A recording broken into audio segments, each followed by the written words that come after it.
হযরত আদম আলাইহিস সালামকে ঘুমন্ত অবস্থায় তার বাম পাজর থেকে হাড়টা বের করে নিয়ে যখন সুন্দরী মহিলাকে আল্লাহ বানালেন, আদম ঘুম থেকে ওঠার পরে দেখে একটা মহিলা, শুধু তাকিয়েছে তা না, ধরতে গেছে। আল্লাহ বলেন এই ধরাও যাবে না, তাকানো যাবে না। আল্লাহ বলেন ধরাও যাবে না, তাকানো যাবে না। আদম নবী বলে আল্লাহ ধরাও যাবে, তাকানো যাবে, কি করলে সেই বুদ্ধি দাও।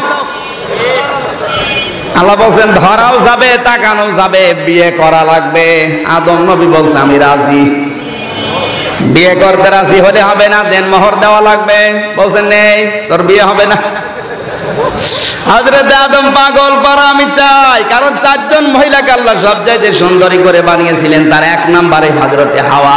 এত সুন্দর করে পৃথিবীতে আল্লাহ কাউকে বানাননি। দেখার পরে উন্মাদ হয়ে গেছে, আল্লাহ আমি চাই। আল্লাহ বলেন দেনমোহর দেওয়ার জন্য আমার নবীর উপরে 10 বার দরুদ পড়, ওইটা দেনমোহর হয়ে যাবে। বিবাহ যখন হয়ে গেল জান্নাতের ভেতরে, আল্লাহ পাক এবার ডাক দিয়ে বললেন কুলনা ইয়া আদম উসকুন আনতা ওয়া যাওজুকাল জান্নাতা ওয়া কুলা মিনহা রাগাদান হাইসু শি'তুমা।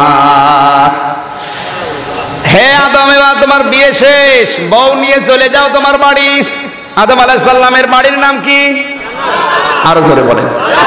আমাদের বাবার নাম বলেন।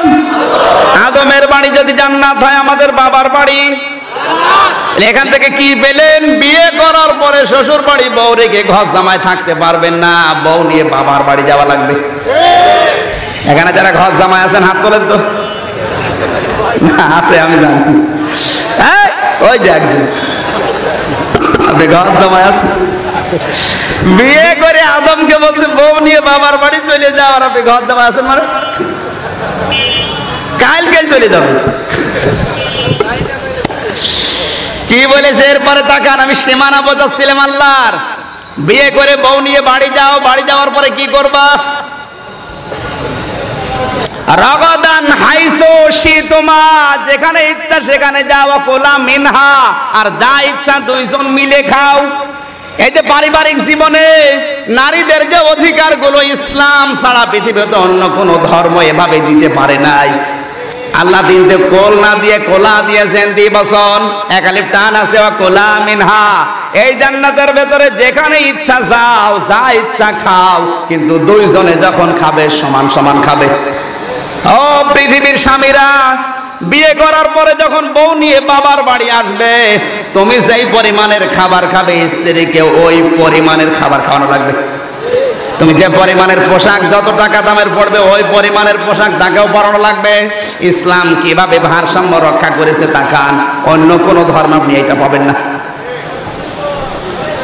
সম্মানিত মা বোন যারা এসেছেন, আপনাদেরকে ইসলাম যে অধিকার দিয়েছে, দেনমোহর থেকে শুরু করে খাওয়া দাওয়া থেকে শুরু করে জমি জায়গা থেকে, আমরা যদি কোরআন পড়ে বুঝতে পারতেন। এই নারী আন্দোলন, নারী মুক্তি পরিষদ, নারী বিপ্লব পরিষদ, নারী অধিকারের নামে 13টা সংগঠন দেশে কাজ করছে। নারীদের অধিকার আদায় হওয়া দূরের কথা, আরো লাঞ্ছিত হচ্ছে। কোরআন যা দিয়েছে এগুলো যদি ওরা জানতো, তাহলে ওরা রাজপথে মিছিল করতো সরকারের কাছে যে আমাদের এগুলো ফিরিয়ে দাও। বলেন। সম্মানিত মা বোনেরা, আপনার স্বামী আপনাকে বাড়ি নিয়েছে, যে পরিমাণে ও খাবে আপনাকে খাওয়াবে, এইটা হচ্ছে সীমানা। এটা কি? ও যদি বেশি খায় আপনাকে কম দেয়, তাহলে জালেম হয়ে কিয়ামতে উঠবে। এরকম স্বামী দেশে নেই। বাইরে আসে স্বামী, মন মতো বিভিন্ন জিনিস খায়, বাড়ি যাওয়ার সময় 2 টাকার বাদাম নিয়ে যাচ্ছে।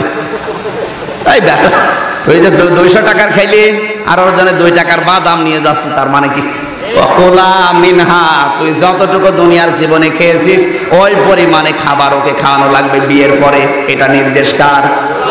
এরপরে রাগাদান হাইসু শি'তুমা, স্ত্রীকে নিয়ে আপনি আনন্দ উল্লাস করবেন, মাঝে মাঝে বেড়াতে যাবেন, অসুবিধা নেই, কিন্তু সাবধান।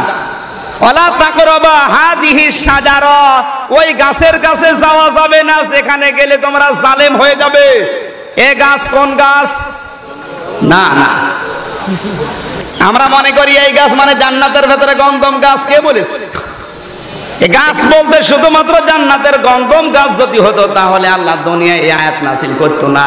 এই গাছ মানে পৃথিবীর যে সমস্ত নিষিদ্ধ জায়গা আছে ওইটাই ওয়ালা তাকরাবা হাদিহি শাজারা। আপনি এমন অনুষ্ঠানে যেতে পারবেন না যেখানে গেলে আপনার স্ত্রীর পর্দা লঙ্ঘন হয়। কথা বলছেন না কেন? পয়লা বৈশাখ যদি এরকম হয় যেখানে গেলে আপনার মেয়ের পর্দা লঙ্ঘন হয় তাহলে আপনি ওখানে যেতে পারবেন না। এটা আল্লাহর হুদুদ, আল্লাহর নির্ধারিত সীমানা।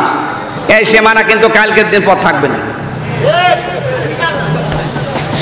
আশা করছি ঠিক রাখবেন। আপনি পাঠান, আমি নিষেধ করছি না, পাঠান। দেশের যেহেতু সংস্কৃতি আছে পাঠান, কিন্তু তাকে পাঠালে এমন জায়গায় যেখানে গেলে ওর আল্লাহর সীমানা পার হয়ে চলে যাওয়া লাগবে, এরকম জায়গায় পাঠাতে পারবেন না। সাবধান, তাহলে আপনার জন্য জান্নাতের সুসংবাদ না। আল্লাহ আদমকে ডাক দিয়ে এটাই বুঝিয়েছিলেন, আলা তাকরাবা হাদিহি শাজারা, এই গাছের কাছে যেও না, এটা নির্ধারিত সীমানা। এই গাছ মানে শুধু গন্ধম গাছ না, পৃথিবীতে এরকম হাজারো গাছ থাকবে, আল্লাহর নির্ধারিত সীমানা থাকবে, এগুলো তোমার হেফাজত করা লাগবে। যেখানে গেলে, যে অনুষ্ঠানে গেলে তোর স্ত্রীর পর্দা লঙ্ঘন হবে, তোর মেয়ের ইজ্জত যাওয়ার সম্ভাবনা, মুমিন দাবি করলে ওখানে তুই যেতে পারবি না। এই সীমানাগুলো নির্ধারিত, এই সীমানাগুলো মানার দরকার আছে না নেই?